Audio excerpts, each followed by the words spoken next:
అసలు రానున్న ఎన్నికల్లో ప్రభుత్వ వ్యతిరేక ఓటు ఏదైతే ఉందో అది చీలి టీడీపీ జనసేనకు వెళ్లకుండా నిలువరించేందుకే జగన్మోహన్ రెడ్డి షర్మిలతో డ్రామా ఆడుతున్నారని, కావాలనే జగన్మోహన్ రెడ్డి షర్మిలని కాంగ్రెస్ పార్టీలో చేర్పించి ఈరోజు ఇటువంటి డ్రామాకి తెరదేపారు అంటూ కూడా కొన్ని వార్తలు బయటకు వస్తున్నాయి. అసలు ఆ వార్తల్లో వాస్తవం ఉందంటారా? ఇప్పుడంటే కొంతమంది వైఎస్ఆర్సీపీ నాయకులేమో చంద్రబాబు వదిలిన బాణమే షర్మిల అంటూ కొంతమంది చెప్తున్నారు. అలాగే అటు ప్రతిపక్షాలు మాత్రం జగన్ వదిలినటువంటి బాణమే షర్మిల అంటూ వాళ్ళు చెప్తున్నటువంటి పరిస్థితి ఉంది. అసలు ఈ రెండిట్లో వాస్తవం ఏది అంటే ఏం చెప్తారు మేడం? ఇప్పుడు ప్రభుత్వ వ్యతిరేక ఓటుని ఎంతో కొంత చీలుస్తుందండి ఆవిడ, అందులో నో డౌట్. కానీ ఆమె ఇంకా చీల్చబోయే అతిపెద్ద ఓటు బ్యాంక్ ఏది అంటే సంస్థాగతంగా సాంప్రదాయకంగా కాంగ్రెస్కి వచ్చే ఓటు బ్యాంక్ ఏదైతే ఉందో పాత కాంగ్రెస్ పార్టీ నుంచి వచ్చే ఓటు బ్యాంక్ని ఈమె చీలుస్తుంది. ఓకే, అంటే ఇప్పుడు వైఎస్ఆర్సీపీ మూలాలన్నీ కూడా పాత కాంగ్రెస్ పార్టీకి సంబంధించినవి వాళ్లే కదా అందులో ఉంది. ఇప్పుడు వైఎస్ఆర్ పార్టీ పుడతా కార్యకర్తలను పుట్టించి పెంచి పెద్ద చేసిందా ఏమన్నా వైఎస్ఆర్ పార్టీ? వైఎస్ఆర్ పార్టీలో ఉన్న వాళ్ళందరూ ఎవరు? కాంగ్రెస్ పార్టీలో వాళ్ళు, తెలుగుదేశం పార్టీలో టికెట్లు దొరకని వాళ్ళు, అది ఇది కాదంటే చిరంజీవి పార్టీలో ఉన్నవాళ్ళు, ప్రజారాజ్యం పార్టీ నుంచి టర్న్ అయ్యి వెళ్ళిన వాళ్ళు. అంతేగాని ఆ రాజకీయ పార్టీ పుట్టింది ఎప్పుడు, పెరిగింది ఎప్పుడు, ఆ రాజకీయ పార్టీ చరిత్ర ఏంటి చెప్పండి? అసలు ఆ రాజకీయ పార్టీ పునాదే అవినీతి పునాదుల మీద కట్టిన పార్టీ. తండ్రి శవాన్ని పక్కన పెట్టుకుని ఆ శవ రాజకీయాలు చేసిందా అదొక మూలం. మరి అలాంటి పరిస్థితుల్లో ఇమడలేని కాంగ్రెస్ వాళ్ళు ఏమీ మాట్లాడుకోకుండా సొంత పనులు చేసుకుంటున్న వాళ్ళు ఉన్నారు. కాంగ్రెస్ పార్టీ ఇలా అయిపోయిందే, రాష్ట్ర విభజన తర్వాత కాంగ్రెస్ పార్టీ పరిస్థితి ఇలా అయిపోయింది, అసలు ఎప్పటికైనా పునర్వైభవం వస్తుందా అని చకోర పక్షులాగా ఎదురు చూస్తున్న వాళ్ళు ఉన్నారు. సొంత వ్యాపారాలు సొంత పనులు చేసుకుంటున్న వాళ్ళు ఉన్నారు. అటు తెలుగుదేశంలోకి వెళ్ళలేక, ఇటు జగన్ దగ్గరికి వెళ్ళలేక రాజకీయ సన్యాసం తీసుకున్న ఉండవల్లి అరుణ్ కుమార్ లాంటి వాళ్ళు ఉన్నారు. వీళ్ళంతా అవునన్నా కాదన్నా ప్రత్యక్షంగా పరోక్షంగా షర్మిలకి పనికి వస్తారు, షర్మిలకు ఉపయోగపడతారు. ఆల్రెడీ ఒక సందేశం ఆయన మేఘ సందేశం ఇస్తున్నాడు ఉండవల్లి అరుణ్ కుమార్ గారు. ఏంటి అంటే వాళ్ళిద్దరికి గొడవలు ఉన్నమాట వాస్తవమే, వాళ్ళిద్దరి మధ్యలో ఆ తల్లి నలిగిపోతుంది, ఆ తల్లి క్షోభ పడుతుంది అని అన్నారు. ఈ తల్లి క్షోభ పడడానికి, ఇద్దరికి మధ్యలో నలిగిపోతుంది అనడానికి ఎవరికి ఎక్కువ నష్టమో మీరు చెప్పండి? జగన్మోహన్ రెడ్డిని అంటారు. అవును, తండ్రి ద్వారా అధికారం తెచ్చుకున్నావు కదా నువ్వు, మరి అలాంటప్పుడు అసలు చెల్లికి నువ్వు అధికారం ఎందుకు పంచలేదు, చెల్లిని ఎందుకు నువ్వు సరిగా చూసుకోలేదు అని అనరా? మరి సందర్భం వచ్చిన ప్రతిసారి జగనన్న బాణంలాగా దూసుకెళ్ళిన షర్మిల గోడ కొట్టిన బంతిలాగా వెనక్కి వచ్చి ఎక్కడ పరిస్థితి అక్కడే అన్నట్లు ఆగిపోతే ఇంకా ఆమె ఏమీ వేరే ప్లాట్ఫామ్ చూసుకోవద్దా? చూసుకోవాలి కదా. ఉండవల్లి అరుణ్ కుమార్ గారు మాట్లాడితే వైఎస్ఆర్ ఫ్యామిలీ గురించి కరెక్ట్గా మాట్లాడతాడు. ఓకే, మొన్న ఈ మధ్య ఇచ్చిన ఇంటర్వ్యూలో ఆయన చెప్పాడు వాళ్ళిద్దరు మధ్యలో ఉన్న గొడవలు వాస్తవమే అన్నాడు. ఈ సందేశం చాలు జగన్మోహన్ రెడ్డిని వీక్ చేయడానికి. అరే, ఒక ఆడపిల్ల సెంటిమెంట్ ఉంటుంది ఎప్పుడైనా సమాజంలో, గుర్తుపెట్టుకోండి. ఆడపిల్ల కన్నీళ్ళకి కరిగిపోని వాళ్ళు ఎవరు ఉండరు. మరి రేపటి నుంచి అదే జరుగుతుంది చూడండి. ఓకే, అంటే జగన్మోహన్ రెడ్డి ఎంత మోసం చేయకపోతే మొన్నటి వరకు జగనన్న వదిలిన బాణం అని చెప్పినటువంటి షర్మిల నిన్న మాట్లాడుతూ జగన్ రెడ్డి అని ఏకవచనంతో సంబోధిస్తుంది. ఇప్పుడు అసలు వైఎస్ఆర్సీపీ నాయకులు కానీ వైఎస్ఆర్సీపీ నేతలందరూ కూడా ఆంధ్రప్రదేశ్ ప్రజలందరి చేత జగన్మోహన్ రెడ్డిని జగనన్న అని పిలిపించుకోవాలని ఆరాటపడుతూ ఉన్నారు. అందులో భాగంగానే కొన్ని పథకాలకు కూడా జగనన్న విద్యా కానుక, జగనన్న దీవెనలు ఇలాంటి పేర్లు పెట్టి చేస్తుంటే సొంత కుటుంబ సభ్యుల్లో అయినటువంటి వైఎస్ షర్మిల గారు జగన్ రెడ్డి అని ఏకవచనంతో సంబోధిస్తూ ఉన్నారు. మరి ఆవిడకి జరిగిన అన్యాయం మామూలు అన్యాయమా? ఆవిడని ఆర్థికంగా దెబ్బతీశారా? ఆవిడ చెమట వచ్చి మీకోసం చేసిన సేవని పక్కన పెట్టేశారా? అవన్నీ చేసేసి తర్వాత ఆమెను ఒట్టి చేతుల్లో బయటికి పంపించారా? అసలు కడప ఎంపీ సీటు ఆవిడది. ఎందుకు ఇవ్వాలి ఆమెకి? భారతీ రెడ్డి చెప్పిందని అవినాష్ రెడ్డికి ఇచ్చావు నువ్వు. రాజ్యసభ స్థానం మీకు ఇస్తామని చెప్పి మాట ఇచ్చారు, కానీ అది రిలయన్స్ అంబానీ చెప్పిన తర్వాత వేరే వాళ్ళకి కేటాయించారంటూ కూడా కొన్ని వార్తలు వచ్చారు. అదే రాజ్యసభ సీటు అవినాష్ రెడ్డికి ఇవ్వచ్చుగా, షర్మిలకి ఎందుకు ఇవ్వరు? ఆవేళ ఊరు తిరగడానికి షర్మిల పనికొచ్చిందా? అప్పుడు అవినాష్ రెడ్డి ఎక్కడున్నాడు అసలు? వాడు ఎందుకు షర్మిలాన్ని నువ్వు పక్కన పెట్టినట్టు? అందుకే ఎప్పుడైనా సరే తాతకు పెట్టిన బొచ్చ తలాపునే ఉంటుందని చెప్పి సామెత చెప్పినట్టు జగన్కి జరగాల్సింది జరుగుతుంది. అందుకని పాత కాంగ్రెస్ వాళ్ళందరూ ఇప్పుడు నిద్రలేసి జూలు విదిల్చి వస్తున్నారు. అయితే వచ్చినంత మాత్రాన వాళ్ళకి ఇప్పుడు అధికారం వస్తుందని కాదు, కానీ ఓటు శాతం పెరుగుతుంది. ఓకే, ఓటు శాతం పెరుగుతుంది.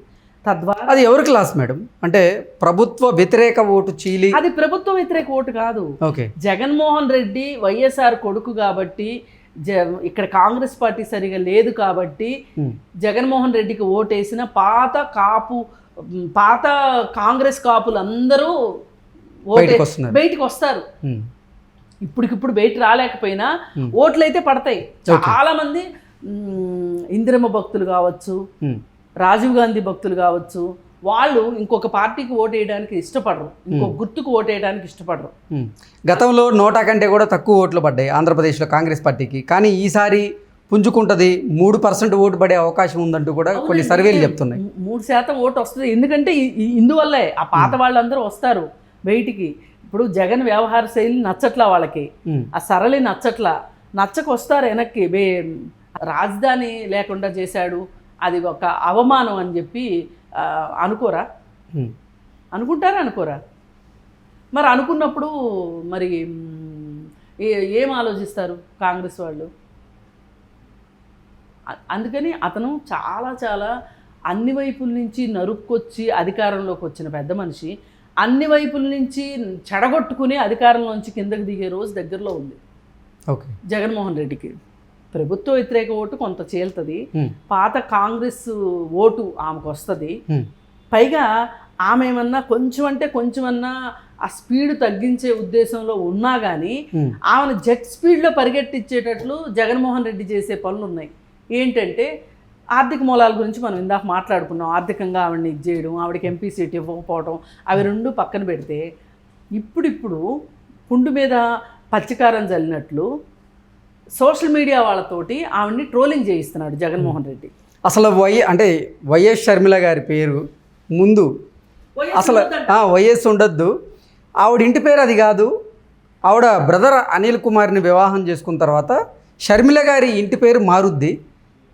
ఉదాహరణగా చెప్తూనే నారా బ్రాహ్మణి, అంతకుముందు నందమూరి బ్రాహ్మణిగా ఉండేది, నారా లోకేష్ గారిని వివాహం చేసుకున్న తర్వాత నారా బ్రాహ్మణిగా మారింది. అలాగే షర్మిల గారు కూడా బ్రదర్ అనిల్ కుమార్ని వివాహం చేసుకున్న తర్వాత బ్రదర్ అనిల్ కుమార్ ఇంటి పేరు ఏదైతే ఉందో అది వర్తిస్తుంది. కానీ అసలు వైఎస్ అని ఎలా పెట్టుకుంటారు? అలాగే రాజారెడ్డికి వైఎస్ రాజారెడ్డి అని ఎలా పెడతారంటూ కూడా వ్యక్తిత్వ హననం చేసేలాగా, అలాగే అంటే వాళ్ళ భవిష్యత్తును అంధకారం చేసేలాగా కొన్ని. కరెక్టే, అంతా బాగుంది. మరి జగనన్న వదిలిన బాణం అప్పుడు కూడా వైఎస్ షర్మిలనే ఉందిగా, అప్పటికే అనిల్ భార్యగా ఆమె, అప్పుడు ఎందుకు పెట్టలేదు? ఇది ఎట్లుందంటే కొడాలని అంటాడు చూడండి, చంద్రబాబు వెన్నుపోటుదారుడు, మామని దింపి అధికారంలోకి వచ్చాడు అంటారు. ఆ మామని దింపి అధికారంలోకి వచ్చాకే నువ్వు అందులో ఆ పార్టీలో ఎమ్మెల్యేగా గెలిచావు. నీకు అప్పుడు గుర్తురాలా? ఇప్పుడు గుర్తొచ్చింది. అట్లాగే ఆ రోజు వీళ్ళకి గుర్తురాలా? వైఎస్ షర్మిల ఇంటి పేరు మారిపోతుంది కదా, ఏంటది, మురుసుపల్లి షర్మిల శాస్త్రి. ఆ రోజు కూడా అనుంటే బాగుండేదిగా. మరి ఆ రోజు మీకు వైఎస్ షర్మిల అంటాం కరెక్టు, ఈవేళ కరెక్ట్ కాదు. దీన్నే దివాళాకోరు రాజకీయం అనేది, దీన్నే దిగజారుడు రాజకీయం అనమాట. దీనికి అంతు పంతు లేదు. పైగా అసలు ఎన్ని మొదలెట్టింది ఎవడంటే ఆ అమెరికాలో ఉంటాడే ఎదవా పంచప్రభాకరే మొదలెట్టాడు. సరే, ఆడు మొదలెట్టింది, ఆ పంచప్రభాకరు మొదలెట్టింది ఇదంతా. ఏంటి, చంద్రబాబు నాయుడు ఇంటికి వెళ్ళి పిలవగానే ఈ రోజు నుంచి వైఎస్ రాజశేఖర రెడ్డికి ఒకడే సంతానం, జగన్మోహన్ రెడ్డి. కూతురు చచ్చిపోయింది. వీడు ఎవడండి అసలు చెప్పడానికి? ఇంటి పేరు, కులము, మతము రాజ్యాంగం ఇచ్చిన హక్కు ఏంటి అంటే మీ ఇష్టం. మీరు ఏ మతం అన్నా ఫాలో అవ్వండి. మీరు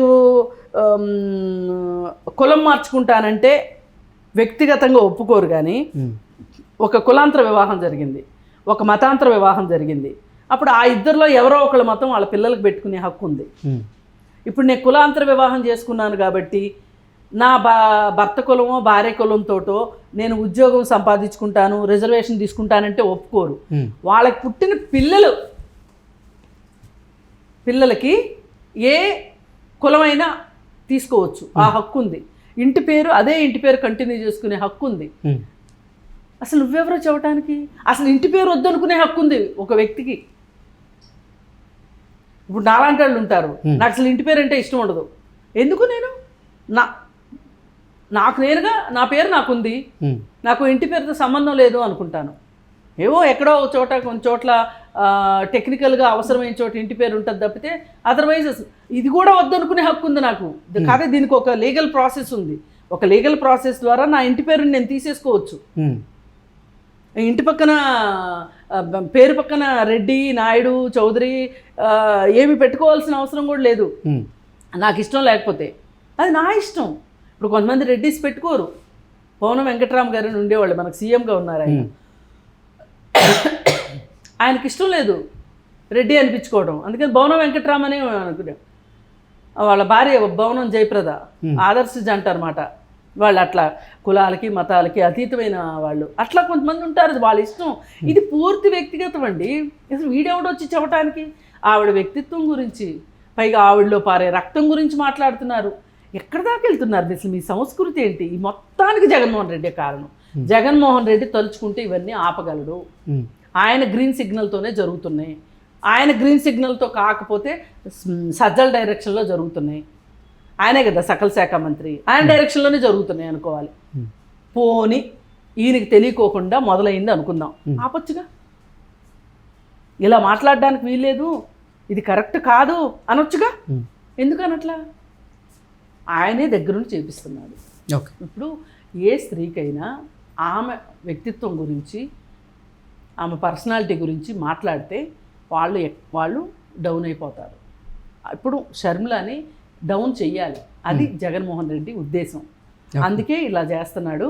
ఏది ఏమైనా ఇట్లాంటివన్నీ జరిగితే ఇంకా రాటుదేలి ఇంకా పదునైన బాణం అవుతుంది తప్పితే షర్మిల మీరు ఆమెనేదో వెనక్కి లాగుదాము, ఆవిడ్ని బాధ పెట్టి ఇంట్లో కూర్చునేటట్లు చేద్దాము అని మీరు అనుకుంటే అది వట్టి భ్రమ. మీరు చేసే పనులన్నీ ఇంకా ఇంకా రాటుదేలేటట్లు పనికొస్తుంది అవుతున్నాయి తప్పితే వేరే ఏమీ లేదు. పైగా వాడు ఎవడైతే ఉన్నాడో ఇప్పుడు ఎన్నోసార్లు వాడిని వీడియో ముఖంగా నువ్వు హైదరాబాద్ రారా, నువ్వు ఇండియా రారా చూసుకుందాం అని చెప్పి పిలుస్తున్నాం. ఆ పంచప్రభాకర్ అనేవాడిని, ఆడు రావట్లా, వాడికి వచ్చే ధైర్యం లేదు, ఆడు అక్కడ కూర్చుని మరుగుతూ ఉంటాడు. అందుకని వాడిని అడ్డం పెట్టుకొని జగన్మోహన్ రెడ్డి ఈ బూతులన్నీ మాట్లాడిపిస్తున్నాడు. అలాగే వాడు మాట్లాడిన బూతులన్నీ విని ఇక్కడ సోషల్ మీడియాలో వీళ్ళు మామూలుగా పేటీఎంలు అంటారు కదా, వీళ్ళు ఇష్టం వచ్చినట్టు మాట్లాడుతున్నారు. నిన్న మొన్నటి దాకా పవన్ కళ్యాణ్ పార్టీలో ఆడవాళ్ళని తిట్టించావు ఈ కుక్కలతో, అలాగే తెలుగుదేశం పార్టీలో వాళ్ళతో తిట్టించావు, నారా భువనేశ్వర్ని తిట్టించావు, నారా బ్రాహ్మణిని తిట్టించావు, ఇంతమందిని తిట్టించావు. ఇవన్నీ అయిపోయినాయి. ఇప్పుడు నీ సొంత చెల్లి కనీసం ఆ చిన్న సెంటిమెంట్ కూడా లేదా నీకు? ఆస్తులు ఇవ్వకపోతే ఇవ్వకపోయావు, అధికారం ఇవ్వకపోతే ఇవ్వకపోయావు. కనీసం ఇప్పుడైనా సరే ఏదో ఆమె నచ్చిన పని ఆమె చేసుకుంటుందిలే, నా పార్టీలో నేను చోటు ఇవ్వకపోబట్టే కదా ఆమె వేరే పార్టీలోకి వెళ్ళింది అని అనుకోవచ్చు కదా. అనుకోవట్లా. ఈయన ఉద్దేశం ఏంటంటే ఈ దేశం మొత్తం మీద మోడీతోటి ఒక్కడితో పోటీ పడలేకపోతున్నాడు, కానీ అవసరమైతే అవకాశం దొరికితే వివేకానంద రెడ్డిని వేసేసినట్టు మోడీని కూడా వేసేసి పిఎం అవ్వాలని కూడా ఉంటుంది వాళ్ళకి. Okay madam, thank you.